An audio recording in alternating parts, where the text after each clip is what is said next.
Good morning. Good morning. This is the speaking test of the International English Language Testing System taking place on Tuesday, November 7th at Medcity International Academy, Kochi. Center number DD783. The candidate is Amala Teresa Paul and the candidate number is D005369. The examiner is Alfonso Joseph, examiner number 433816. Hi, my name is Alfonso Joseph. Can you please tell me your name? Yes, it's Amala Teresa Paul. Okay. And how would you like to be addressed? You can call me Amala. Can I see your ID, please? Of course.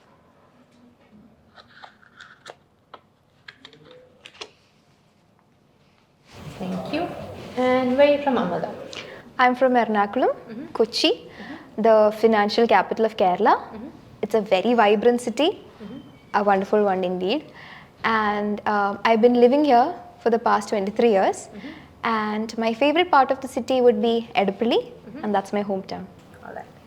So let's talk about reading.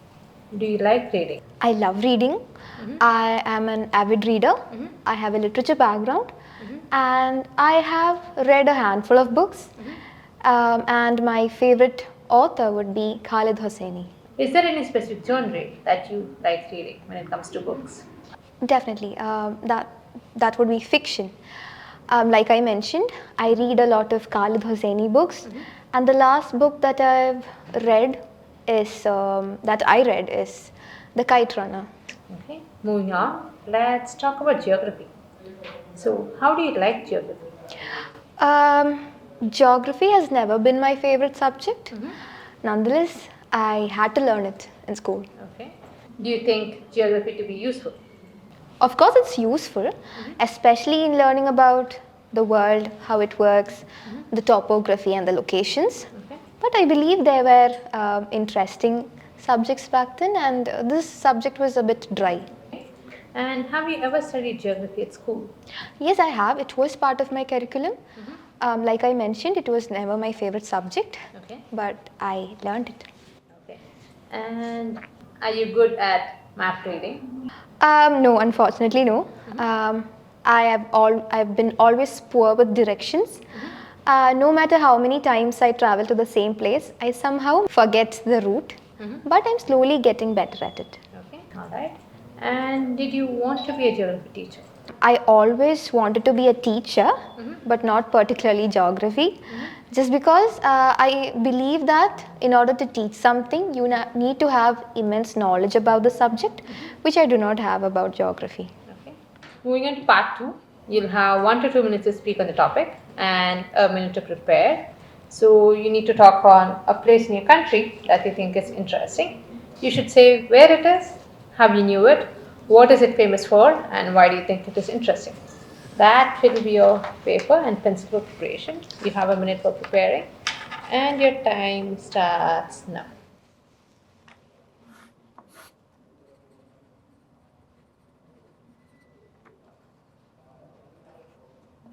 Time's up. So you have 1 to 2 minutes to speak, and I'll tell you when the time's up. You can start now. Okay, I would love to share with you a place that has left a lasting impression on me, and that is Kashmir. It is situated towards the northern part of my country, and I was fortunate enough to visit the place last year around the same time. And if I have to describe it in one word, I would call it magical. It was definitely a magical experience. People around the world call the place as the paradise on earth, and it is nothing short of it. It truly lives up to its nickname. But what makes the place truly special are the people living there. The Kashmiri folk are extremely hospitable and friendly, and even though you feel as if you are in a different world, the people there make you feel at home.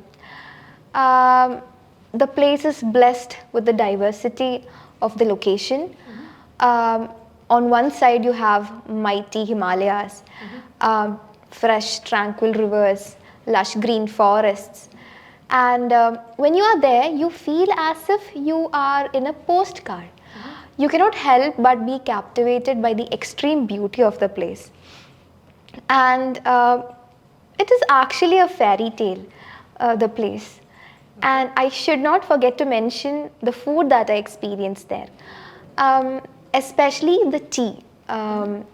There is a specific tea, if I am not wrong, it is called 𝐿𝐻𝐿 tea. What surprised me is that I was never a tea lover, but I ended up liking the tea that they had. It was rich in flavor, and also there was another dish called Rogan Josh. It was mouth-wateringly good. I still remember how tasty it was. So I believe everybody, at least once in their lifetime, should visit the place. So, moving on, let's talk about travel. So, how can people access travel information? There are plenty of ways in which, by which people can access travel information.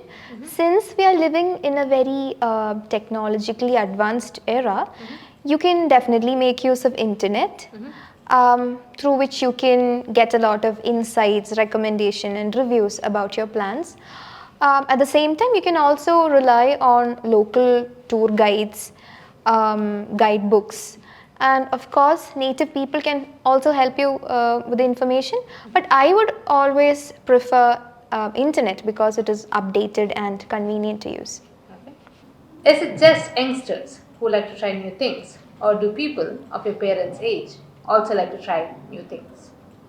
Trying new things, I don't think that I can categorize it on the basis of age. People of different ages are impulsive and curious to try new things, but I think younger people are more adventurous and always seeking for adventure. Okay. Is a great tourist destination a good place to live according to you? That's a very interesting question. Tourist destinations are, of course, very beautiful, a treat to your eyes especially, but they may not always provide you with the basic necessities that one needs to lead a peaceful life. Say for example, the security and safety that a place has to offer. Tourist destinations can often get very crowded, and it may not give you the peace of mind that you need. Okay. What do you think are the differences between cities and rural areas? There are a lot of differences. City dwellers, they lead a fast-paced life, or you can also call it a rat's life. They're always running behind money and they're always short of time. But people living in the rural areas, they are more laid back. They are in touch with the nature, their culture, their roots, and I think they are indulged more in agricultural activities, while people living in the urban areas, they practice variety of job. They do a lot different types of jobs. Okay. Is there any difference between the north and south of your country? India is a very diverse country. You can find a lot of differences traveling from the southern part of the country to its northern areas. I'm from a southern part of the country, that is Kerala. So I have found a lot of differences between the two places. It is more striking in terms of the languages we speak, the clothes that we wear, the food we eat, and even how we look. You can differentiate between a North Indian and a South Indian. That's all with your speaking. Thank you. Thank you. Medcity International Academy. Trusted hands forever.